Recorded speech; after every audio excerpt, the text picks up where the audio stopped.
Pada hari ini terdapat 132 tambahan pasien yang terpapar COVID-19. Angka ini menurun dari laporan sehari sebelumnya. Dari 9 kabupaten kota di Bali, 2 diantaranya nihil tambahan pasien baru dan 7 lainnya melaporkan tambahan pasien baru. Terbanyak berasal dari Denpasar dengan 48 pasien baru yang terpapar virus corona.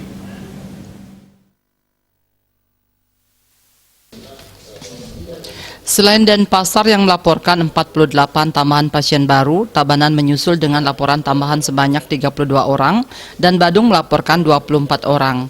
Sedangkan 4 kabupaten lainnya yakni Jemberana melaporkan 10 pasien baru, Bangli 8 pasien, Gianyar 7 pasien dan Buleleng 3 pasien.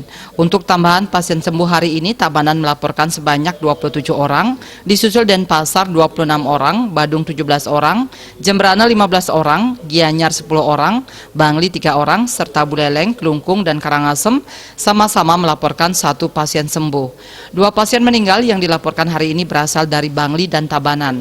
Berdasarkan data dari Dinas Kesehatan Provinsi Bali, kedua pasien yang meninggal ini diketahui memiliki komorbid atau penyakit penyerta diabetes mellitus dan gagal ginjal.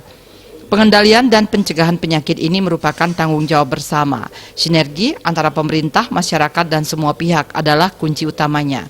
Untuk itu, ingat pesan Ibu, dengan menerapkan 3M, yakni memakai masker dimanapun terutama saat berada di tengah keramaian dan sedang mengobrol dengan orang lain, mencuci tangan dengan sabun di air yang mengalir setiap saat, serta selalu menjaga jarak dan menjauhi keramaian. Tetaplah waspada dan patuh jalankan protokol kesehatan dimanapun berada. COVID-19 musuh tak kasat mata, mengincar tiap momen kelengahan kita dan terus patuhi 3M, memakai masker, menjaga jarak, mencuci tangan, pakai sabun, dan dukung upaya 3T, testing, tracing, treatment dari pemerintah. Wartawan Bali Pos melaporkan.